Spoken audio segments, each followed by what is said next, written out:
Assalamualaikum warahmatullahi wabarakatuh. Bagaimana kabarnya anak-anakku, anak soleh dan soleha? Alhamdulillah. Baik, sebelum pelajaran kita mulai, kita berdoa dulu dengan harapan mudah-mudahan ilmu yang akan kita terima dapat bermanfaat. Amin. Berdoa mulai. Bismillahirrahmanirrahim. Raditu billahi rabba wa bil islami dina wa bi muhammadin nabiyya wa rasula. Rabbi zidani ilma warzuqni fahma wa yasiratal mustaqim. Amin, amin, ya Rabbal Alamin.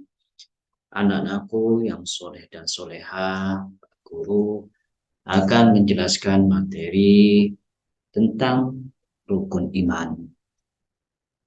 Nah, baik. Bab 2 ini Pak Guru menjelaskan tentang rukun iman. Nah, pengertian iman dan juga rukun iman ada 6. Yang pertama adalah pengertian iman. Rukun artinya adalah ya, dasar atau fondasi. Sedangkan iman, nah, baik anak-anak perhatikan, iman artinya adalah percaya dan yakin. Sedangkan rukun iman adalah dasar kepercayaan umat Islam. Inilah yang dinamakan tentang rukun iman. Jadi rukun iman itu adalah dasar kepercayaan umat Islam. Baik, ya berikutnya. Setiap muslim ya, perlu diketahui oleh anak-anakku yang soleh dan soleha, setiap muslim wajib meyakini yang namanya rukun iman.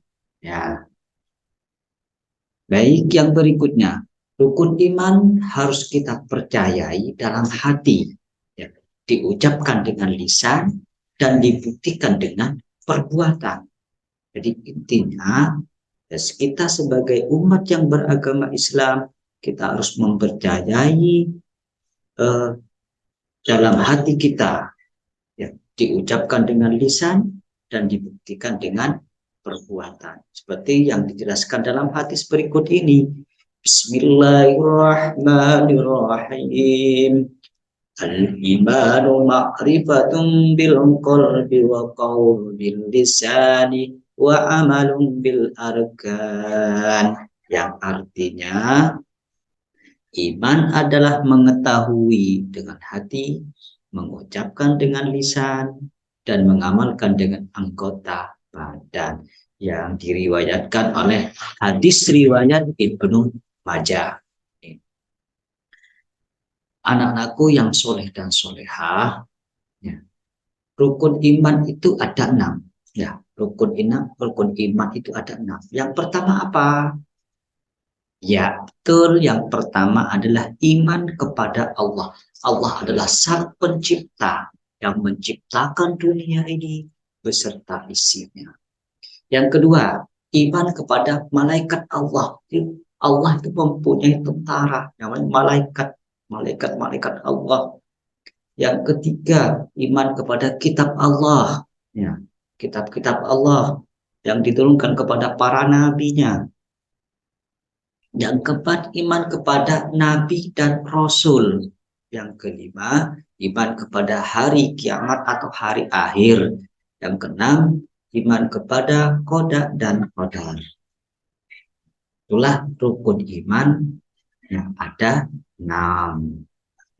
Dan berikutnya, iman kepada Allah. Seperti apa yang dinamakan iman kepada Allah itu?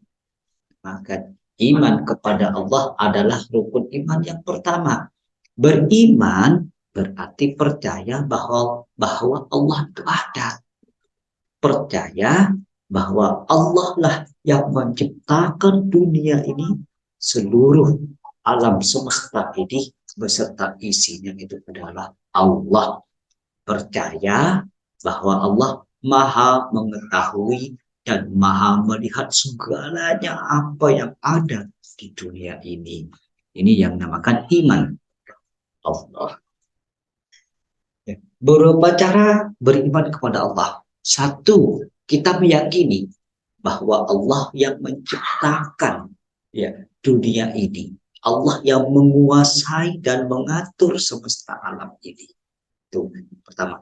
Yang kedua, mengimani nama dan sifat Allah ketika menjalankan perintahnya dan menjauhi larangannya. Dalam hidup itu kita ada dua. Kalau ingin kita selamat dunia maupun di akhirat, kuncinya dua. Satu adalah laksanakan apa yang diperintahkan oleh Allah. Yang kedua, jauhi apa yang dilarang oleh Allah. Baiklah anak-anakku yang soleh dan soleha. Terus yang kedua, iman kepada malaikat. Ya, nama-nama malaikat yang wajib kita ketahui di sini ada 10. Satu, malaikat Jibril, tugasnya menyampaikan wahyu. Malaikat Mikail mempunyai tugas membagi rezeki. Israel tugas mencabut nyawa. Israfil tugasnya meniup trompet atau sangkakala. Rokib mempunyai tugas mencatat amal baik. Malaikat Atid mempunyai tugas mencatat amal buruk. Mungkar, nakir, di sini ada tugasnya bertanya yang ada berada di alam kubur. Malaikat Ridwan tugasnya adalah menjaga surga. Dan yang terakhir adalah malaikat Malik yang tugasnya adalah di neraka. Ini bisa disebut malaikat Malik ini adalah malaikat yang sangat menyeramkan, yang sangat menakutkan. Itulah nama-nama malaikat dan tugasnya yang wajib kita ketahui, ada 10. Yang ketiga, iman kepada kitab Allah. Ya. Allah menurunkan kitab-kitabnya kepada Nabi dan Rasul sebagai apa? Yaitu sebagai petunjuk manusia di dunia ini. Kitab yang diberikan Allah ada 4. Ya, kitabnya ada 4. Yang pertama apa? Yang pertama adalah Taurat, diturunkan kepada Nabi Musa. Yang kedua, Zabur, diturunkan kepada Nabi Daud alaihissalam. Ketiga, kitab Injil, diturunkan kepada Nabi Isa alaihissalam. Keempat, Al-Quran diturunkan kepada Nabi Muhammad Sallallahu Alaihi Wasallam. Itulah nama-nama kitab yang wajib diketahui. Ingat ada berapa anak-anak? Di kitab yang diturunkan Allah kepada Nabi-Nya itu, kepada Rasulnya itu ada 4. Yang berikutnya, cara beriman kepada kitab Allah. Satu, mempercayainya bahwasanya kitab Allah yang diturunkan kepada Nabi dan Rasul itu ada 4. Ya, kitab Taurat, Zabur, Injil, dan juga Al-Quranul Karim yang sekarang kita baca. Itu yang sering kita baca itu adalah kitab Al-Quranul Karim. Itu kitabnya orang Islam. Yang berikutnya, meyakini bahwa hanya Al-Quran yang harus dijadikan pedoman hidup. Ya, mungkin meskipun sudah ada 4 kitab ini, tapi sekarang itu ada Al-Quran yang wajib kita yakini sebagai pedoman hidup. Kenapa? Di dalam kitab Taurat, Zabur, Injil itu sudah diringkas menjadi satu, yaitu di dalam Al-Quran. Yang berikutnya, memahami dan mengamalkan isi Al-Quran. Baik, anak-anakku yang soleh dan solehah, iman kepada Rasul Allah. Iman kepada Rasul Allah berarti harus meyakini dan percaya beberapa hal berikut. Yang pertama, Nabi dan Rasul itu adalah utusan Allah. Kedua, Rasul membimbing manusia ke jalan yang benar. Ketiga, ajaran yang paling benar adalah Islam. Keempat, Islam adalah ajaran yang dibawa oleh Nabi Muhammad Sallallahu Alaihi Wasallam. Yang berikutnya, Nabi Muhammad adalah Rasul yang terakhir, Nabi akhir zaman, tidak ada lagi, tidak ada Nabi lagi setelah Nabi Muhammad Shallallahu Alaihi Wasallam. Yang berikutnya, tidak ada Rasul setelah Nabi Muhammad. Tuh. Yang berikutnya, iman kepada hari kiamat. Kalau berbicara masalah kiamat, takut. Ya, jangan takut. Ya, pasti takut ataupun tidak takut, yang namanya hari kiamat akan datang, pasti datang. Kita harus meyakini bahwa hari kiamat pasti terjadi. Tidak mungkin tidak terjadi, karena sudah ada dalam Al-Quran, sudah jelas bahwasanya kiamat itu pasti datang. Hanya Allah yang mengetahui kapan terjadinya hari kiamat. Terjadinya hari kiamat hanyalah Allah yang mengetahui. Hari kiamat adalah hari berakhirnya semua dunia ini. Semua makhluk mati. Hanya Allah yang hidup. Ya, semua makhluk, ya, semuanya mati kecuali Allah Sang Pencipta.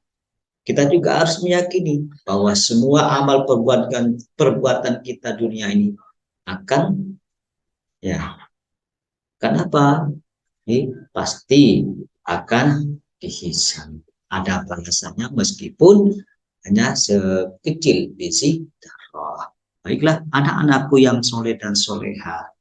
Yang keenam, rukun iman yang keenam adalah iman kepada takdir, qada dan qadar.